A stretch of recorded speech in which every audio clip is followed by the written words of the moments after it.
So we're going to be talking about machine learning for biostatistics. So we're not going to be diving deep, creating a future course separately on machine learning for biostatistics, since machine learning is actually a vast field. So first of all, what is machine learning?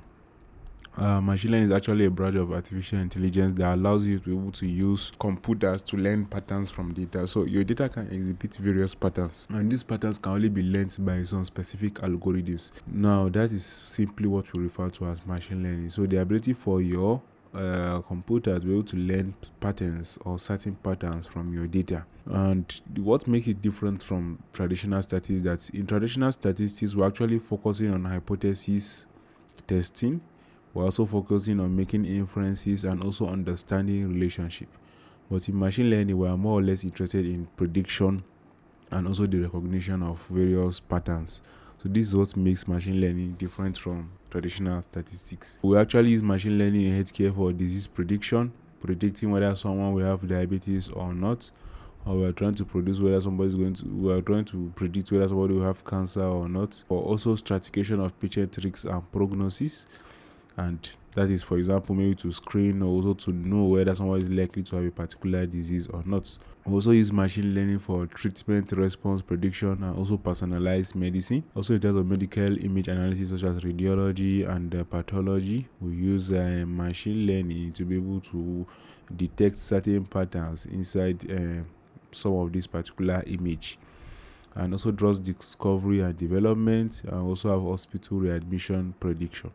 So machine learning exists when we have large data sets with complex non-linear relationships that traditional methods struggle to capture. So we have various types of machine learning. First of all, we have what we call supervised learning, whereby you have algorithms that learn from your data, and this your data is actually labeled.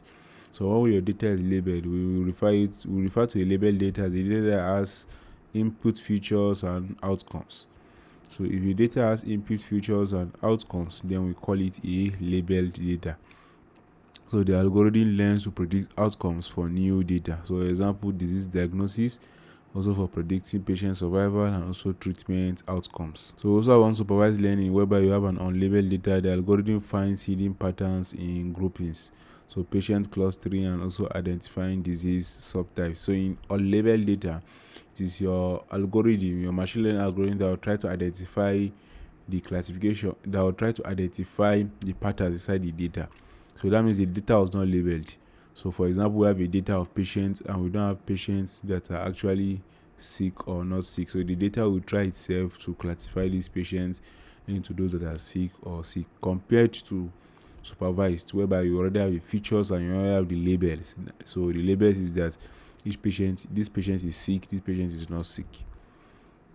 So we have what we call reinforcement learning. So reinforcement learning is more or less whereby you feed your algorithm more data to learn from it, to train it. So a typical example is that you want to train your algorithm on how to play chess. So you have to give it various games of chess. It's going to learn the various moves, the various openings, middle games, and also the end games. So whereby your algorithms, the more it sees more games, then the more it becomes better in terms of playing chess. So this is an example of reinforcement learning, whereby the algorithm learns through trial and errors with rewards. So when the algorithm gets a game or wins a game, you reward it. This process is called reinforcement learning. So you are trying to optimize your algorithm by giving it more examples, more samples, to make it much more better, and you reward it when it gets something right. So supervised learning, now we're going to talk about supervised learning. We have 3 phases in supervised learning. First of all, the training phase, whereby we use the algorithm to learn from the data that we have, which already known outcomes. Then we have what we call the testing phase, whereby I now try to evaluate how that particular algorithm is performing on an unknown data, or on a new data, or unseen data. Still similar to the other ones we used to train, but this time around we don't have any label, so the algorithm will let us know how better it is in terms of an unseen data. Then the third is to actually deploy it, to use the model to make predictions after already evaluated it on the test data and see that the model is actually right. So some of the key concepts of supervised learning, we have what we call features. So the features are usually sometimes the patient characteristics or maybe the lab values or symptoms. So these are usually the predictors or the values you use to determine your outcome. Then we have the outcome, which are usually the disease status or maybe the risk category or survival. Then we have the training set, which is usually the data that you use to build the model.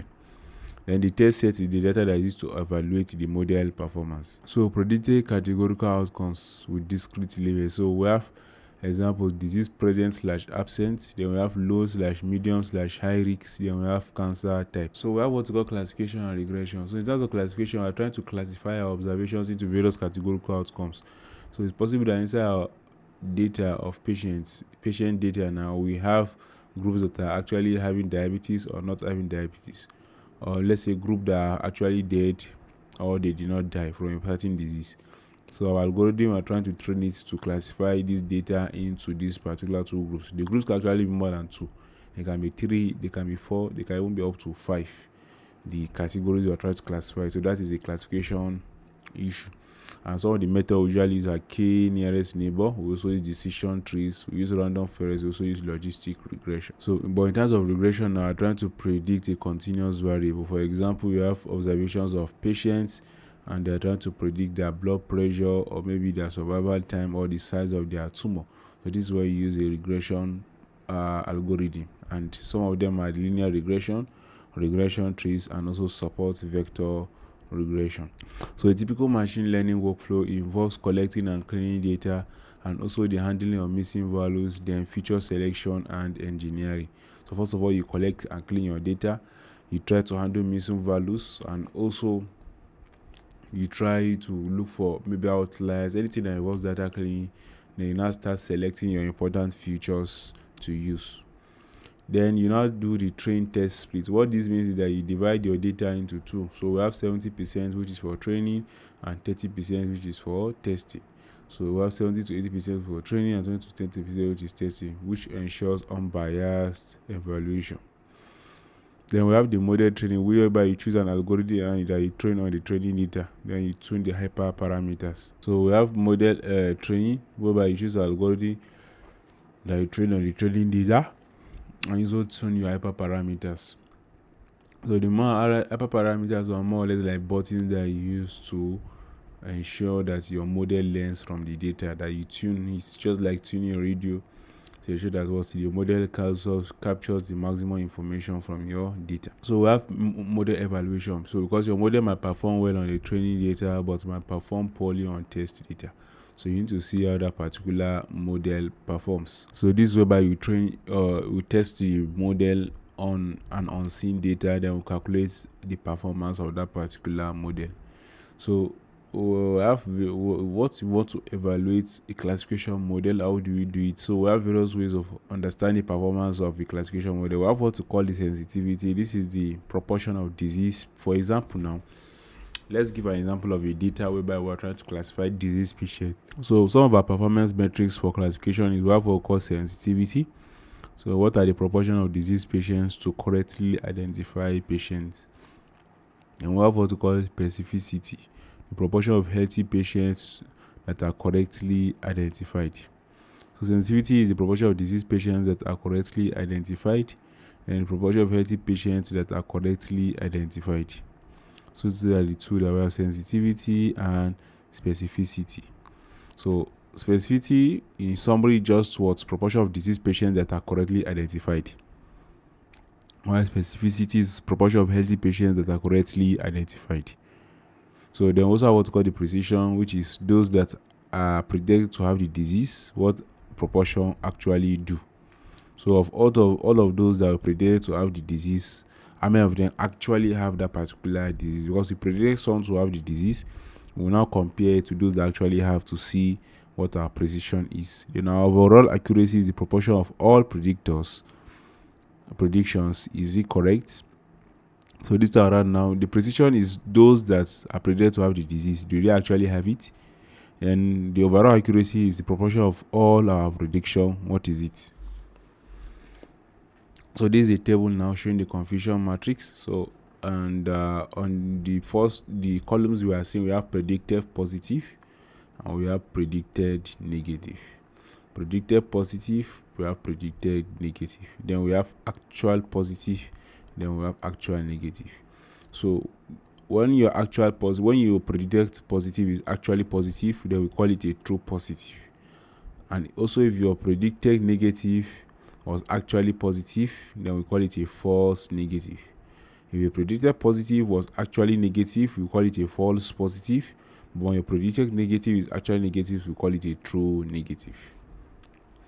So sensitivity is now the proportion of your true positive rate. So your true positive divided by true positive plus false negative.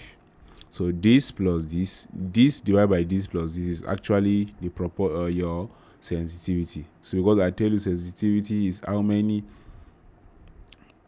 patients that have the disease were actually gotten. So how many of what's the proportion of those that were predicted to have the disease and actually have the disease. So the true positive divided by true positive plus false negative is the sensitivity. So this is usually critical in cancer screening, whereby we don't want to miss a particular case, or missing a case is dangerous. So we need to have a very high value. Then specificity is now how many of those that are classified to be healthy are actually healthy, which is true negative divided by true negative plus false positive. So how many do we correctly identify? So this is very important when we are trying to avoid putting everybody inside a treatment that might be expensive. So we don't want the process whereby we declare somebody to have a disease when the person doesn't actually have a disease. So to avoid unnecessary treatment. So this is the specificity, which is the true negative rate. So we have the accuracy, which is now the true positive plus true negative divided by the total. So this is the accuracy, those that were actually predicted to be right. So, and it can actually be missing with an imbalance. So imbalanced data is data whereby we have a lot of negatives in the outcomes compared to positive, or a lot of positives in the outcomes compared to negative. So we can have an imbalanced data in that situation. While precision is total number of positive divided by total number of positive plus false positive. So this is the total number that actually predicted to be positive. So I told you that is the precision. So of all the positive predictions, how many were correct? So the bias variance trade-off. So a fundamental concept is machine learning, usually the bias variance trade-off. So we have error from overly simplistic assumptions. So whereby you have an high bias, you have underfitting, and your model is to be too simple to capture data patterns, and also you have poor performance on both training and test data. And we have the variance, which is the error from sensitivity to small data fluctuations. So high variance will give you overfitting, and when your model is overfitted, it learns a lot of information from the training data, so that your model is accurate on training data, but when you take it to a test data, you found out that the model accuracy becomes poor. So your main aim is to find the sweet spot with optimal model complexity. So what do we refer to as overfitting? Overfitting is a situation whereby a model learns too well from the training data, but fails to learn from any other new data aside the training data, or maybe on the test data. So you cannot generalize it to new patients. So whereby you find out that your accuracy on training was 99%, but when you go to a new or an unseen data, you have an accuracy of 65%. In this situation, your model now becomes useless for real-world predictions. Also, you need cross-validation, and also you need regularization techniques, then pruning for tree-based method, and also feature selection. So in terms of overfitting, first of all, you need to use more training data. So when you use more training data, you actually tend to solve the problem of overfitting. The more your data, then the better your algorithm is at predicting more new data. Then we have what we call cross-validation, whereby you break and this is usually possible when you have a lot of training data, whereby you split your data set into k folds. So you train on k minus 1 fold, then the last fold you try and test on that particular data. So this helps to avoid overfitting. They have regularization techniques. So these regularization techniques can take many forms. So for example, now you want training your data, you can try to remove features that are not actually important as you are training the data. You can start from one feature, you increase it to various features, or start from many features and you reduce it as you continue training the data based on the significant or important features. They also have pruning, which usually used for tree-based methods. It actually involves cutting down. This usually using tree-based method, and I'll explain more of it. It actually involves cutting down some parts of the trees, the decision trees that are not important, and just add more to the model. So anytime you have a particular branch of a tree that doesn't improve the model, that particular branch is pruned. Then we have feature selection. One of the ways of solving overfitting is whereby you try to select important features by maybe conducting a feature importance to see which features are important before you go ahead to select features. So cross-validation. Why is a single train test split not enough? So cross-validation is very important because a single train test split is not enough, because your performance estimate depends on which patient happen to be in the test. So you can have a different kind of patient in the test set, different from your training, and this can actually affect the performance of your model. So that's why we have the k-fold cross validation. So you divide your data into k equal parts, which are folds, then you train on k minus 1 fold, then you test on the remaining fold.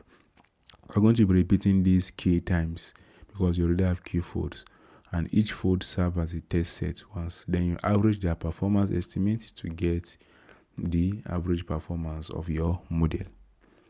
So some of the benefits are it's more reliable performance estimate, and it uses all data for both training and testing, and it also helps you to detect overfitting because you can fish out any particular group of those particular folds whereby overfitting is happening, and you can know how you can be able to solve that problem.